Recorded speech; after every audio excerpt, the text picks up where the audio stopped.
Um pouquinho antes aqui do contexto, só para os irmãos pegarem um contexto, Pedro e João, eles vão ao templo e lá acontece uma cura, a cura de um coxo. E eles estão anunciando o evangelho, né? Aqui é importante a gente situar o momento aqui, né? É o momento que a igreja, ela está, como diz lá em Atos 1:8, né? Aqui em Jerusalém, Samaria, na Judéia e até os confins da terra, né? Então, a gente olha a história da igreja e ela vê que aconteceu exatamente nesse caminho. Jerusalém, Samaria, Judéia e até os confins da terra. Então, até o capítulo 8 de Atos, a gente fala que é a missão judia, a missão entre o povo de Deus, a missão em Jerusalém. Depois do capítulo 8, com a conversão de Paulo, aí começa a missão até os confins da terra, ou seja, a missão aos gentios. E aqui a gente está ainda aqui a gente está no templo de Jerusalém. E é interessante a gente notar essas questões aqui, porque assim, os teólogos eles concordam em uma coisa. Esse tempo foi o tempo exato em que o tempo que Jesus veio é o tempo exato de Jesus vir. Porque tudo estava pronto. Então, já existiam sinagogas por todo o Império, Espanha, por todo o mundo antigo já haviam sinagogas. E os irmãos há de se lembrar que as primeiras conversões elas se dão nas sinagogas. Então, seria muito, obviamente, né, para pregar o evangelho para um judeu que já conhecia o Antigo Testamento e mostrar Jesus no Antigo Testamento, era muito mais fácil que pregar para um gentil. Trabalho esse que Paulo teve, né? Por exemplo, lá no Areópago, né, Paulo não estava falando para gentil, não estava falando para judeu, estava falando para gentil. Teve que buscar ferramentas na filosofia grega, né, para poder falar o evangelho, né? Ele vai lá sobre a criação do mundo, né? E ele fala de Jesus e Deus ali. Mas para pregar o evangelho era muito mais fácil nas sinagogas, por isso que as sinagogas elas se multiplicaram. Então, aonde Pedro ele vai pregar o evangelho exatamente no meio dos judeus, no templo de Jerusalém, que é ali onde se reuniam. E o judeu, irmãos, era o povo preparado, que foi preparado para que o evangelho fosse pregado. Não é à toa que Paulo fala que primeiro para o judeu, depois para o grego, né? Então o judeu conhecia o Antigo Testamento. Como eu já disse, era muito mais fácil pregar o evangelho para um judeu do que para um gentil, por conta exatamente. E na verdade é aquilo que a gente já tem falado aqui, que Jesus aparece em todo o Antigo Testamento. Então eu sempre tenho dito para os irmãos o seguinte, que existe um fio condutor, né? Existe um fluxo de ideia que liga o Gênesis ao Apocalipse e que o objetivo desse fluxo de ideia é mostrar Jesus desde o princípio. Então é isso que os discípulos estão fazendo aqui, mostrando que Jesus era a promessa que agora ela está concretizada a partir da própria encarnação do Verbo. O Jesus que esteve entre nós, ele morreu e ele ressuscitou, e agora, irmãos, ele está vivo na igreja, né? Prova disso é o que os discípulos estão fazendo, as mesmas coisas que Jesus fazia, né? Então Jesus está vivo através do seu Espírito na vida da igreja. E aí acontece um milagre, né? Então, as mesmas práticas de Jesus, a igreja agora está desenvolvendo o ministério da proclamação do evangelho que Jesus assumiu. Então, Jesus está agindo agora através da igreja, né? Jesus está vivo através da igreja, né? A ponto dos principais dos sacerdotes, né? Eles diziam, olha, nós já matamos esse cara, e como é que ele está vivo? Jesus vive através da igreja. Essa é a primeira lição nossa de hoje. Que Jesus vive através das nossas vidas, através do seu Santo Espírito que impulsiona a igreja. Então todas as obras que Jesus fez, a igreja continua fazendo agora pelo poder do Espírito Santo.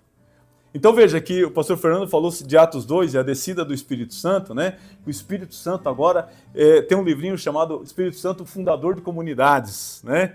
Que ele vai cumprir a missão até os confins da terra. E bendita missão, que aos confins da terra incluía a igreja Siloé.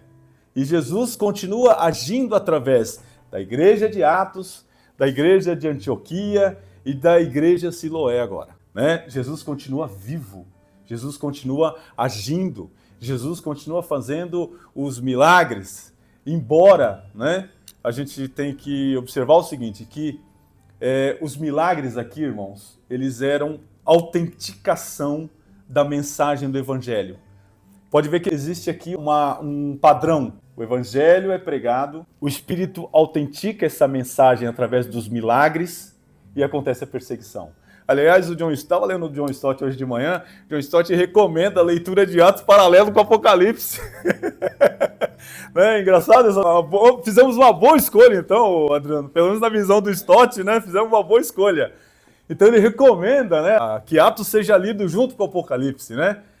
Então é interessante a gente pensar, irmãos, que Jesus, ele é o Senhor da igreja e continua vivo através do seu Santo Espírito, e ele habita a sua igreja, e ele cuida da sua igreja, e ele capacita a igreja, e ele instrumentaliza a igreja para que essa igreja cumpra a missão até os confins da terra. E é isso que a gente está vendo aqui. Então acontece um milagre.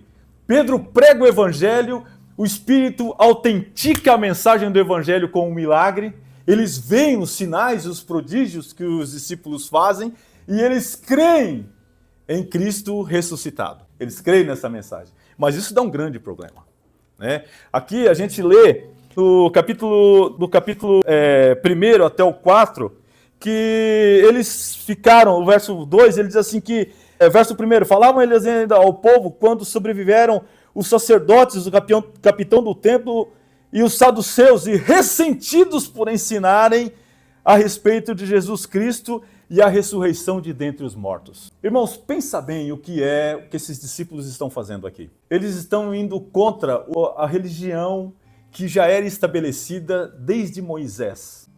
Para os irmãos terem uma ideia, os sacerdotes aqui, eles eram como se fosse assim, uma monarquia.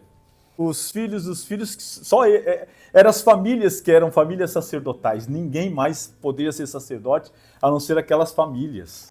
Os saduceus, eles negociavam direto com o Império Romano. Eles que faziam lá toda a negociação política, econômica com o Império. Eles detinham todo o poder na mão. Gente, nós estamos falando desses sacerdotes, saduceus, os principais da religião.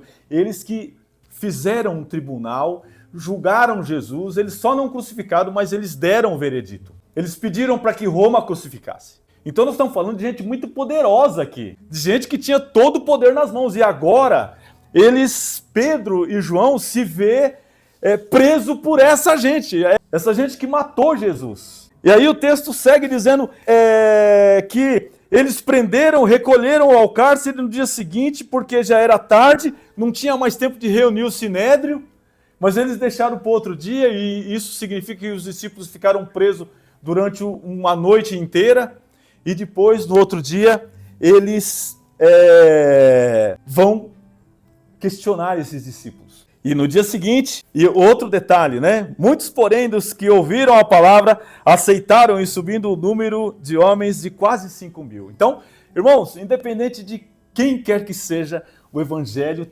vai fazer efeito. Se você não pregar o evangelho, o Senhor vai levantar outras pessoas. Mas o evangelho vai ser sempre pregado.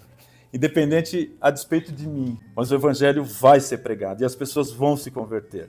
A realidade de que Jesus é ressuscitado, ela será proclamada até os confins da terra. E Pedro, quando faz isso, quase 5.000 pessoas se convertem. E no dia seguinte eles se reúnem então, junto com os principais religiosos, diz o texto, o verso 6 dá conta disso, e eles fazem a mesma pergunta que eles fizeram para o próprio Jesus no julgamento de Jesus. E eles dizem, olha, em nome de quem vocês fazem essas coisas? Em nome de quem? E aí Pedro então, no verso 8, ele diz, olha, então Pedro, cheio do Espírito Santo, lhe disse, autoridades, povo e anciãos, visto que somos interrogados a propósito do benefício que fizemos ao homem enfermo e de que modo esse homem foi curado. Tomai conhecimento todo o povo de Israel, de que em nome de Jesus Cristo Nazareno, e quem vós crucificastes, e a quem Deus ressuscitou dentre os mortos, sim, em nome que é este que será curado perante vós. Este Jesus Cristo, pedra rejeitada por vós, construtores, no qual se tornou pedra angular. Bom, é a resposta de Pedro. Ele, quando é questionado, diz, olha, em nome de quem você faz isso? A mesma pergunta que eles fazem a Jesus. Vejam, eles estão, é importante a gente notar isso aqui, eles estão no mesmo tribunal que Jesus foi julgado. E acontece muitas coisas aqui, tem muitas camadas disso aqui. Eu não vou explorar muitas não, mas veja, o mesmo tribunal, o mesmo lugar que julgou e condenou Jesus, agora eles têm que ouvir e ficar quieto. Que quem curou aquele homem foi aquele homem que vocês crucificaram, que vocês condenaram, que vocês condenaram à morte, que vocês decretaram a execução sumária dele. É em nome desse que nós estamos aqui. Agora, é engraçado, Pedro, aquele covarde que fugiu, que negou Jesus, que foi distante de Jesus e que andava olhando para ver o que acontecia, né? Aquele homem, aqueles discípulos acovardados, agora eles estão encarando o poder estabelecido, o poder religioso, o poder econômico, o poder jurídico estabelecido, eles encaram. Mas a Bíblia deixa muito clara uma questão, eles estavam cheios do Espírito. Irmãos, isso é um bálsamo para a gente, porque a gente entende que às vezes a gente olha essa grande tarefa que Jesus nos dá, e ele diz, vocês serão minhas testemunhas até os confins da terra. Não se preocupe, porque a gente não vai fazer isso por nós. É pelo poder do Espírito Santo que impulsiona a igreja, que capacita a igreja, que instrumentaliza a igreja, que faz com que a gente disponha tudo aquilo que a gente precisa, todo o que é necessário, irmãos, para pregar o Evangelho. Eu tenho certeza que o Senhor já te deu. Você tem todas as ferramentas que você precisa para pregar o Evangelho. Às vezes a gente pensa que a gente precisa ser uma igreja que tenha bastante dinheiro para pregar o Evangelho. Não é verdade. Nós vimos as igrejas aqui que eram igrejas até pobres, mas que eram igrejas extremamente usadas pelo Espírito Santo. Irmãos, esse é o grande desafio para nós essa manhã. Termos a consciência de que o Espírito Santo, ele vai à nossa frente e é ele que nos impulsiona, é ele que faz com que a gente se levante do lugar onde a gente está, instrumentalizados por eles. Nós temos todos os recursos disponíveis, irmãos, para que a mensagem do Evangelho seja proclamada até os confins da terra. E Pedro, aquele covardão, depois que ele passa pela experiência do Espírito Santo ali, em Atos 2, então todos esses discípulos, eles são agora impulsionados, eles são instrumentalizados, e é isso que acontece com a minha e com a sua vida. Então nós temos todos os recursos. A palavra aqui nesse texto aparece muitas vezes, que eu até tropecei nela, intrepidez. A palavra é intrepidez do Espírito. Que a igreja Siloé seja uma igreja intrépida na pregação do Evangelho. Irmãos, a gente prega o Evangelho não é para crescer a igreja, não. É porque primeiro a gente cumpre a nossa missão e segundo a gente faz para a glória de Deus. Às vezes a gente pensa que a gente prega aqui para... Não, antes de mais nada, tudo que a gente... Paulo já diz isso, tudo que vocês fizerem, faça tudo para a glória de Deus. Então por que a gente prega o Evangelho? Para a glória de Deus. Se você estiver pregando o Evangelho para aquecer a sua igreja, você tem que redimensionar sua visão. A gente não prega o Evangelho para crescer a igreja. Lógico que isso é uma consequência. O pastor Fernando falou disso semana passada. E eles iam dando todos quantos iam sendo convertidos. Mas isso é uma consequência da obra que a igreja é chamada para fazer. Pregar o Evangelho. Pregar a ressurreição. E aí, obviamente, a gente vai ter problema nisso, não é? É por isso que o pastor Fernando colocou o tema dessa mensagem. Um dos temas é a questão da perseguição. E eles estão no Sinédrio. E agora eles afrontam o Sinédrio. Com intrepidez, com o poder do Espírito, eles afrontam o status quo, como diriam os sociólogos.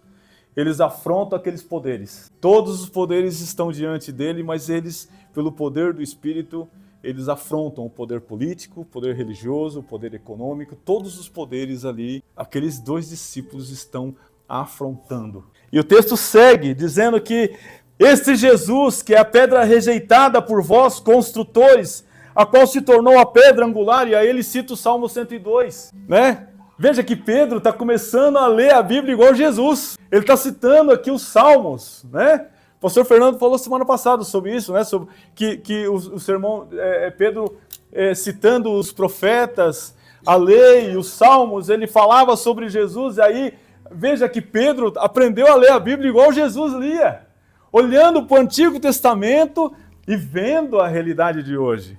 Então, às vezes, irmãos, a gente não entende o mundo de hoje, mas é porque a gente talvez não tenha buscado na verdadeira fonte. Então a gente vê guerras, a gente vê pandemia, gente, tudo isso aí já faz parte do script. No final seria o quê? Guerras, rumores de guerras, e pandemias e cataclismas. E, gente, nós já podemos ouvir já as clarinadas da vinda do reino. Nós estamos à beira da vinda do reino. E aí a gente precisa olhar o Antigo Testamento e ver o que Deus programou e ver o que Deus pré-organizou ou predestinou para que no final aconteça. Então Pedro está falando, olha, vocês construtores, vocês que são os construtores dessa religião que já está oca por dentro, que já está apodrecida por dentro, vocês rejeitaram a principal pedra onde vocês deveriam ter construído essa religião, ou essa igreja, ou esse templo. E essa pedra é Jesus Cristo. E não é à toa que o Salmo 102 é messiânico, 82 é messiânico, o 2 é messiânico. Tem um monte de salmos, irmãos, que são salmos messiânicos, porque eles falam de Jesus e apontam para Jesus. E Pedro ele não vai só citar o 102 aqui, mas no finalzinho ele vai citar o 2. Então veja que toda a teologia de Pedro ela é construída, irmãos, a partir do Antigo Testamento. Mas o que está acontecendo aqui? Eles estão sendo perseguidos. Ora, algo novo disso? Não! O próprio Jesus já dizia, muitas vezes Jesus diz para eles o seguinte, em Mateus 15, de 18 a 20, diz assim, se o mundo odeia, tenham em mente que antes odiou a mim. E se vocês pertencerem ao mundo, eles os amaria como se fosse dele. Todavia vocês não são do mundo, mas eu os escolhi, tirando-os do mundo. Por isso o mundo vos odeia. Lembre-se das palavras que eu disse, nenhum escravo é maior que seu senhor. Se me perseguiram a mim, perseguirão também a vocês. Se obedecerem a minha palavra, também obedecerão a de vocês. Mateus 10, 16 diz, eu estou enviando como ovelha no meio de lobos. Portanto, sejam astutos como as serpentes, sem malícia como as pombas. Tendo cuidado, pois os homens os entregarão nos tribunais e os açoitarão nas sinagogas. Todos odiarão vocês por minha causa, mas aquele que perseverar até o fim será salvo. Gente, o que está acontecendo com os discípulos aqui já estava predito por Jesus mesmo. Antes de ser assunto ao céu, ele diz, olha, vocês serão entregues aos tribunais. Vocês serão perseguidos por conta da minha palavra. Porque esse poder, esses poderes que aqui estão, um dia, eles serão nada diante do trono. Então, por isso que o Apocalipse é interessante para nós. Desculpa, André. É legal a gente estudar o Apocalipse, porque o Apocalipse ele demonstra a falência de todos esses poderes. Nenhum poder instituído que seja humano terá alguma força diante do poderio de Jesus. A pedra angular, a pedra pela qual deveria ser constituído ou construído todo aquele sistema religioso, que eles não entenderam, eles não podiam entender, porque a mente deles estava nos poderes humanos, nos poderes temporais. Então aquela era uma religião já falida, irmãos. Aquela religião era uma religião já deteriorada. Não porque Deus deu assim, mas porque os homens fizeram assim. Eles já deterioraram, é por isso que Jesus, hoje já foi citado aqui no púlpito, Jesus chama aqueles homens de sepulcro caiados. Os saduceus, Jesus chama de sepulcros caiados. Muito bonito por fora, mas por dentro era só podridão. Jesus está se referindo à religião judaica, a essa religião que tenta agora, por todos os meios, calar os discípulos. Mas pelo poder do Espírito, os discípulos, eles se levantarão e eles se estabelecerão. E isso desencadeará uma perseguição. E não há salvação em nenhum outro que seja abaixo do céu, e não existe nenhum outro nome dado entre os homens pelo qual importa que sejamos salvos. Ao verem a ímpios de Pedro e João, sabendo que eram homens iletrados e incultos, admiraram ao reconhecerem que eles haviam estado com Jesus. Então veja, eles ficaram todo chateadinhos, né? Porque o texto diz que eles ficaram ressentidos, né? E agora eles ficam impressionados com o que esses homens estão dizendo. Na verdade, o que eles falam? Esses caras não frequentaram as melhores escolas teológicas de Jerusalém. Como é que eles podem falar isso? Da onde vem essa sabedoria? Mas eu marquei alguns outros textos aqui também, irmãos. Mas eu não vou ler, mas eu só queria trazer à mente aqui de vocês que Jesus, em certo momento nos evangelhos, ele diz: o dia que vocês forem presos, ou quando vocês estiverem presos, vocês não se preocupem com aquilo que vocês devem falar, porque o Espírito dará a vocês aquilo que vocês devem falar. O Espírito iluminará vocês sobre aquilo que vocês devem falar. Irmãos, o que eles ouvem aqui não é a voz dos discípulos, mas a voz do próprio Deus falando. É a voz do próprio Deus falando sobre a ressurreição do nosso Senhor e Salvador, Jesus Cristo, que é ressurreto, que vive dentro da igreja, que vive agora caminhando com a sua igreja. E essa igreja, irmãos, ela avança. E como diz em Apocalipse, as portas do inferno não prevalecerá contra ela, a despeito da perseguição. Para a gente finalizar, eu vou dar um pulo agora, lá no 23. E aí, então, o texto ele se desenrola, o Sinédrio não tem como, eles não veem como, lógico, né? Tudo isso pré-determinado ou com a própria vontade e permissão de Deus, eles são liberados. Porque tinha prova que o homem estava curado e eles não queriam, né, se indispor contra o povo, eles acabam liberando. Manda calar, mas eles dizem: não nos calaremos sobre aquilo que nós vimos e ouvimos a respeito de Jesus. Nós vamos continuar pregando o evangelho. E depois eles voltam até o verso 23, diz: olha, uma vez soltos, procuraram os irmãos e lhe contaram quantas coisas haviam dito os principais dos sacerdotes e anciãos.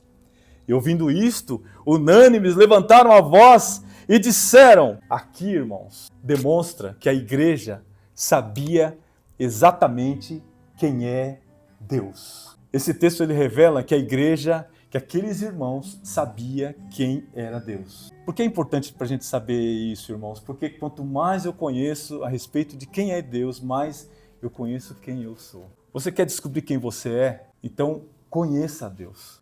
Quanto mais eu conheço Deus, mais a minha vida é revelada. Mais eu sei quem eu sou.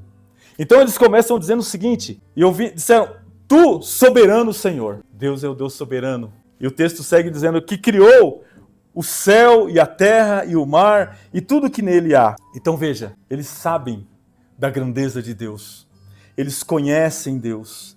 Eles sabem que Deus é o Senhor de todas as coisas. Ele é soberano, ele é o soberano Senhor. E em seguida ele diz: que disseste por intermédio do Espírito Santo por boca de Davi. Então Deus é aquele Deus que ele não é só o soberano, mas ele também diz como vai ser.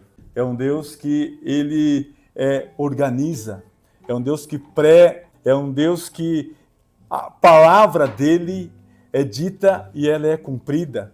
Então é um Deus que ele é um Deus confiável por toda a história. E a palavra dele está se cumprindo. É um Deus que ele fez da história um grande palco. E que tudo que acontece nesse palco é organizado e pré-determinado por Deus. Disse. Através de todas as eras, Deus tem dito. E tudo que Deus tem falado tem se cumprido. Deus é um Deus que é o Senhor da história. E por último, irmãos, eu queria te lembrar que Deus, ele é um Deus, e que dissesse por intermédio do profeta Davi, e aí ele cita o Salmo 2 aqui: e levantaram os reis da terra contra o ungido. Verso 28, para fazerem tudo que a tua mão e o teu propósito O Senhor é o Senhor de todas as eras. Tudo que está acontecendo, irmãos, Deus não está alheio à nossa vida aqui. Tudo um dia se convergirá ao trono e tudo um dia será redimido aos pés desse trono, aonde está sentado Cristo Jesus. A história está na mão do Senhor. Veja como eles conhecem Deus, como eles sabem o que Deus está fazendo. E é importante que a gente saiba, irmãos, que tudo o que está acontecendo, Deus não está alheio a nada, muito pelo contrário, Deus tem o controle de todas as coisas. Às vezes a gente vê as coisas mais terríveis acontecerem no mundo, mas a gente não pode esquecer que Deus está no controle de todas as coisas. E talvez por mais injusto que você acha, um dia, lá no céu, a gente vai poder perguntar isso para Deus. Mas Deus não está alheio à história. Ele predeterminou todas as coisas. E aí, para a gente terminar, eles podem então orar. Conhecendo Deus e quem Ele é, então eles fazem a seguinte oração. Agora, Senhor, olha para as ameaças e concede aos seus servos que anunciem com toda intrepidez a Tua palavra. É engraçado a igreja, como ela é corajosa agora. Em outros tempos, ela oraria para que o Senhor pudesse livrar ela das perseguições, mas aqui não. Ela pede para que Deus olhe as ameaças. Veja que, gente, é outra igreja aqui. Depois do Espírito Santo, é outra igreja. É uma igreja que ela vai para cima, que ela anda, porque ela reconhece o seu Senhor. Ela sabe que o seu Senhor está com ela. E ela anda junto com o seu Senhor. Então, ela diz, Senhor, olha para essas ameaças. E concede que os seus servos anunciem com toda intrepidez a sua palavra. Verso 30, a oração ainda, né? E quando estendes as suas mãos para fazer curas, sinais, prodígios por intermédio do santo nome de Jesus Cristo. E tendo eles orado, tremeu o lugar onde estavam reunidos. E todos ficaram cheios do Espírito Santo. E com intrepidez anunciavam a palavra do Senhor. De novo, o texto termina com os milagres. Eu já disse para você, né, que os milagres, eles não deixaram de existir. Eles existem ainda, mas eles ficaram muito escassos. Né? Ele foi ficando mais escasso. Não com essa intensidade eles acontecem hoje, mas eles acontecem. Né? O Senhor é o Deus de todas as coisas. Ele pode fazer o que aprouver diante da vontade dele. Ele pode fazer. Mas eu lembro você que milagre não é todo culto que acontece. Eles ficaram muito escassos. Eu queria orar com você essa manhã, tendo em vista que o Senhor é o Senhor da igreja. Ele está aqui e Ele guia os nossos passos. E Ele nos impulsiona para a pregação do Evangelho até os confins da terra. É Ele que nos capacita, é Ele que nos instrumentaliza, é Ele que nos dá todos os recursos para que a gente possa cumprir essa ordem. Vamos orar. Senhor, obrigado pela Tua palavra. Nos ajuda, Senhor, enquanto igreja, a sermos, Pai, Suas testemunhas. Deus, que o Senhor esteja cuidando dessa igreja. Tu que és o Senhor dessa igreja, Senhor, que o Senhor esteja, Senhor, dando as melhores oportunidades, ó Pai, para o Teu povo, de como compartilhar da fé, como dizer, Senhor Deus, como contar a história de que Cristo ressuscitou e nós cremos plenamente nisso. Obrigado, Senhor Deus, por essa palavra. Cuida, Senhor Deus, das nossas vidas e nos capacita, Senhor Deus, a cada dia a sermos Suas fiéis testemunhas. No nome de Jesus. Pastor Fernando.